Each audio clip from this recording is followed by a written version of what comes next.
Someone in your market is going to own the AI answer for your specialty. Right now, that position is open. It won't be forever.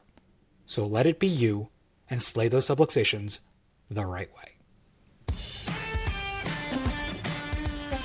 Attention chiropractors, slayers of subluxation, unleashers of the imprisoned impulse, and protectors of the developing brain. Welcome to the Cranial Doc Podcast, where we master the work that actually changes lives. Craniopathy, nervous system-based care, and the business systems that let you scale without selling your soul. I'm Dr. Anthony Pellegrino, pediatric chiropractor, certified craniopath, and proud automation geek. Let's dive in.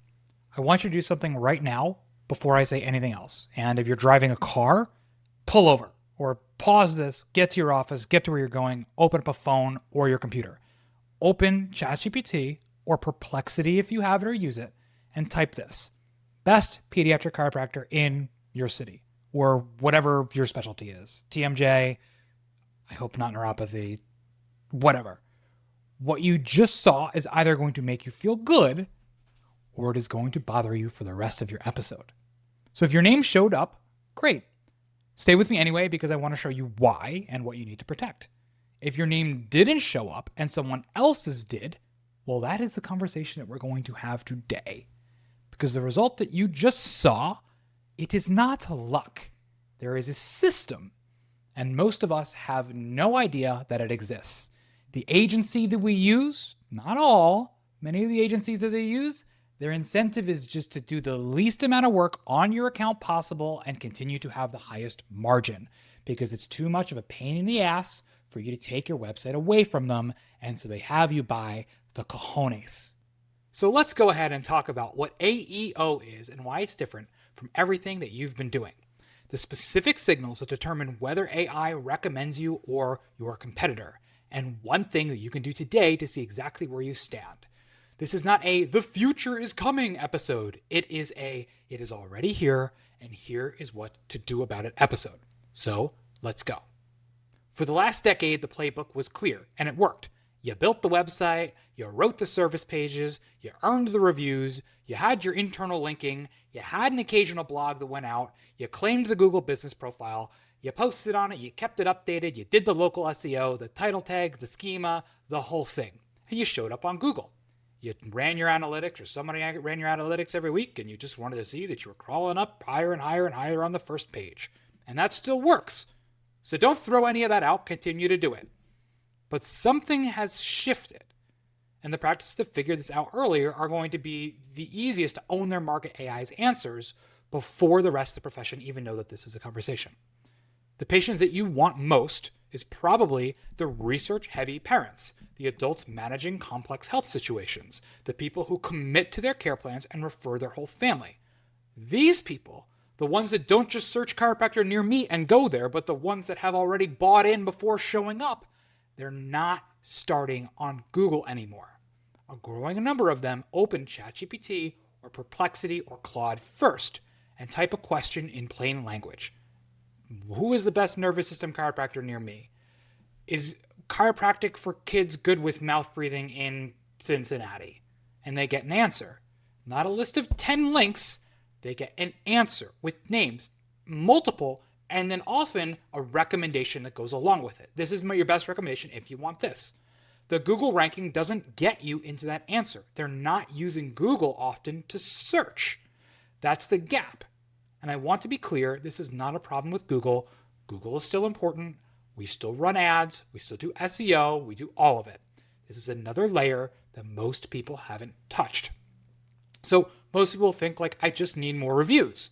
And for me, this is a hard one because I have been pumping reviews to Google. I'm really proud of my Google reviews from Google. And years ago, I said, don't do Yelp, don't do health grades, don't do ZocDoc, don't do anything. Just do Google reviews because that's all that Google matters. And who am I to care if somebody uses Bing? Everybody uses Google, right? The problem is that those reviews don't matter really anymore. The infrastructure and knowing where each AI pulls reviews from is really where the answer is. So what determines whether or not AI recommends you? It has a name. It's called AEO, or answer engine optimization. SEO was search engine optimization. Google was a search engine, and people searched for things and then they read and to determine their own answers. AEO is what AI does. People aren't just clicking through links. AI is giving them answers, hence answer engine optimization. Now, it's not that these two things are completely separate. Good SEO and good AEO have a lot of overlap, but that part that doesn't overlap is where we're most exposed right now. So there are 5 signals that we're going to talk about that actually move the needle for local healthcare practice. Signal 1 is review language, not review count, but language. You can see this in your Google reviews. They're already recommending, this many people said this term came up often.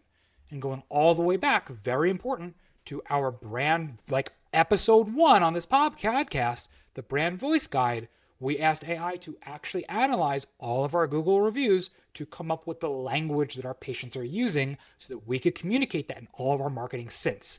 So we can really be able to get people who use that language that we want and be able to hit that avatar. So just be clear, that's something that's good. So something like great chiropractor, highly recommend, doesn't really say much, but Dr. John identified cranial subrestriction in my daughter's first visit and her sleep changed within 3 weeks. Shoot, that's awesome, right? That's the kind of stuff that AI is looking for. So when you ask patients for reviews, maybe tell them a prompt like, hey, tell us what you brought in, what you were hoping for, and what changed. I still think that sending out automated review requests is something that is very important, and you're not going to get all that. But let's say that you are asking for a review request that's something like a reevaluation. You can kind of help prompt them a little bit more in that, okay? Signal 2 is the one that I want to ignore and put my head in the sand and pretend doesn't exist. And that is that answer engine optimization requires that you have reviews on health-specific directories. That means they read Health Grades, ZocDoc, WebMD. These are what's actively being sourced for reviews. Ugh. I hate that. It's just the truth. If you're not listed on them, even if you have hundreds of Google reviews, you're going to rank lower, even if your website's awesome. I'm sorry. Sorry, I'm pausing. I'm just disgusted even saying that. But the good news is you can have a project where you could pick have an afternoon project where you pick your 25 best Google reviews and you ask that patient who's still under care, hey, you did this review. We're trying to do more with ChatGPT and everything else like that. And it reads Health Grades. It reads ZocDocs. This is what you wrote. Would you mind giving me that same review on that platform? Change up the words a little bit and I'll give you a t-shirt, right? You could do something like that. I don't know if that's legal or not, with their terms of service, but I guess that's technically something that you could do, right? There's different ways to do that. And ZocDoc, I believe, I don't know if they still do this, but years ago when we tried and failed with ZocDoc ads,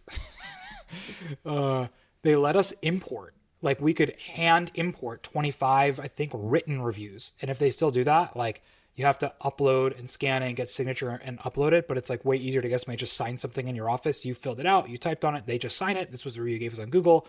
Than it is to have them physically go on there and do that. So if that's still an option, you could look into that. And if it's not, I'm sorry, you're 5 years too late. Signal 3 is going to be third-party mentions from referral partners. So if you can get an IBCLC to list you as a referral partner on their website, that's a citation, okay? That was good for SEO. It's really good for AEO. If a sleep consultant mentions you in her resource guide, that's in their citation. AI systems treat professional endorsements in high-level trust signals. So if you have lots of different signals from other providers, that is absolutely huge. So if you have partners in your community, you can reach out to them. You can do a guest blog post for them that links back to your website. There's a lot that you could do there. Signal 4 is very important. You'll see a lot of websites, including very specific frequently asked questions pages and leading now, instead of a really amazing hook on the page that gets me to actually read it, end of the day, people aren't really reading web pages anymore. They upload a link into ChatGPT and say, can you summarize this for me? So leading with a snippet that the ChatGPT can pull and put into their answer, because it's most likely going to use information from the first paragraph. So you can write your website as a way so that it is answering the questions that people are asking. So what does mouth breathing cause in toddlers? How does cranial adjusting help kids with sensory issues? These aren't about keyword density. You're not throwing the word, Charlotte, North Carolina in there 75 times. You're giving an actual answer in plain language that a person would find useful. FAQ sections on the bottom of your pages with the proper schema underneath, not just written, but you need to have like the proper JSON, JavaScript, whatever you want to call it, underneath, so AI can parse that data. That's for your web guy, or upload your page into Claude and say, hey, can you write me the appropriate schema to put into WordPress, right? And like you could do that on your own as well, which leads me to the Signal 5, which is schema. Schema is the structured data on your site that sends to search engines and AI systems about what kind of business you are. And if your homepage doesn't identify you as a medical business, you're telling AI that you're just a generic local business. If your service pages have FAQ content that we just talked about, but no FAQ page schema, those answers aren't being parsed and you just waste all that effort. This is really fixable, really easy. You just need to know if it's broken. So let me make this real with 3 things that I found when I audited my own practice. I ran an audit and I found that a plugin on our site was outputting product schema on every single page and not medical business. Product, which means that it was telling AI that we were just selling something for them to buy. We weren't a medical service provider. So that is not going to be good for coming up with service provider recommendations. A product, like selling pens, it was just a plugin setting. Like it was just literally all I had to do was go into my plugin and change the dropdown and it was fixed. One fix, 30 seconds, site-wide correction, and we show up way better. This might be sitting on your practice website right now. You just have to know that it's there. Another was about our directory. So there was another competitor in my market that was showing up as neurologically based chiropractor in New Jersey. And that's my shit, right? So I'm like, why are they showing up better? No one should show up better. This is my thing. I had more Google reviews than them. I had a better website. I had more content. But they had a health grades profile and 3 directory listings that I didn't have. That is it. That is why they showed up and I didn't. An hour is set up on a Tuesday afternoon, not by me, but by a VA, and that gap closes. And next is the review language story. So, generic reviews, amazing office, Dr. Anthony is so knowledgeable, highly recommend. Versus, my son came in for mouth breathing and sleep issues. By his 4th visit, his teacher noticed a difference. We've been patients for 2 years and I refer everyone that I know.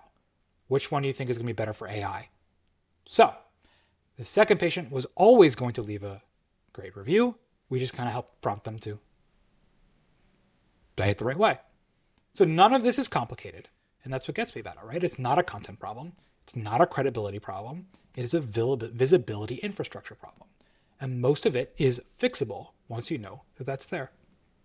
So if you've been putting in the real work here, you've been working on your page, you've been listening to podcasts, you've been running your own ads, you've been giving things to VAs, that's awesome.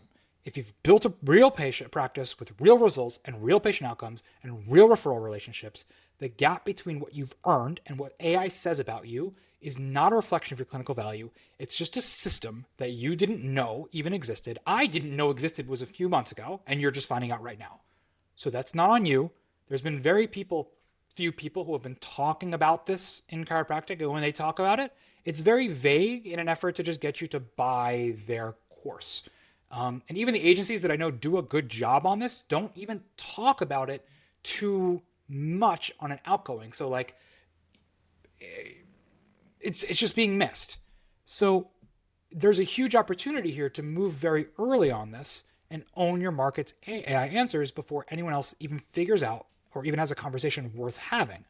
The window where this is an advantage rather than a baseline requirement is open right now. When I did the audits for AEO optimization in my area, and let's say looking at most of my competitors, looking at the top 10 people around me and seeing what optimization they've done specific to AEO, There were a couple people who maybe listed ahead of me, but honestly, seemingly it was by accident. They might have had one thing like the health grades profile, but the rest of their site wasn't set up for this at all. Like no one is doing this. No one is doing this. I personally have purchased so many products doing research from batteries to computer. Like I do all of my research on Claude and ChatGPT now. They just don't Google it anymore, right? They just don't. So there's a huge advantage here as it's shifting, and we want to be earlier on this. So this is not a big project. This is not a rebrand, not a website overhaul, not a 6-month content strategy. It's just infrastructure, just change and directories and schema and language and referral partners. It could happen in a day. So here is where I want you to start. If you're using Claude, and I think that you are, there is an agent in Claude on the desktop called Cowork, okay? And the difference between Claude Chat and Cowork is that Cowork can access the files on your computer, but more importantly, it can open up pages in your browser. Like you can watch it do work and go through. It's really cool because it's in your browser versus if you were to do this like, ChatGPT has agent mode and it runs a virtual window right in your computer, but it doesn't have like your logins or anything else like that. It's just basically a fresh session with no cookies or anything else. Claude Cowork will launch a browser right in front of you and it will run searches. It will log what it finds. And you can just have this do deep research for you and give you a really clear support. So I'm going to just read you a prompt that I want you to just start with, okay? Just to have an idea of where you are at with your AEO in your practice. And then honestly, once you get it, ask Claude to come up with an action plan for you, right? In Cowork, you're gonna write this. Open ChatGPT, Perplexity, and Gemini. In each tool, run 3 searches. Best, your specialty chiropractor in your city, the condition chiropractor near your city, and your condition chiropractor near your city. For each result, record which practices appear, whether mine appears, and what source is being cited. Flag any practice that shows up across more than one tool. Then search Google for your practice name and your name plus chiropractor plus your state and read every result that is not your own website. For each one, ask, does this page help AI understand what I do, or is it too thin to matter? Save everything as a single text file. That'll run for like 10, 15, 20 minutes. And it'll give you a report to let you know exactly where you stand. You'll know what competitor owns your AI search territory right now. You'll know what content is driving it. You'll know exactly what to fix first. I also included on our email list some more detail about this at thecranialdoc.com, so make sure that you're in there. That prompt is in there, or one similar, already written out, ready to copy and paste. So if you're not on the email list, go on thecranialdoc.com and get it. And when you run this, see what comes back, reply, and tell me what you found. I read every reply. So, long story short, too long didn't read. Someone in your market is going to own the AI answer for your specialty. Right now that position is open. It won't be forever. So let it be you and slay those subluxations the right way. Thank you for listening to another episode of the Cranial Doc podcast. I hope you got a ton of value out of today's episode. And if you did, it would mean the world to me if you jumped over to iTunes or your favorite podcast player of choice and subscribed, rated, reviewed, and shared this episode with a friend that you know could benefit. We have a ton of this information and more in our free email series at thecranialdoc.com. So go ahead and jump on there, subscribe, and get me raw, unfiltered in your inbox every week, changing your practice. Can't wait to see you for the next episode.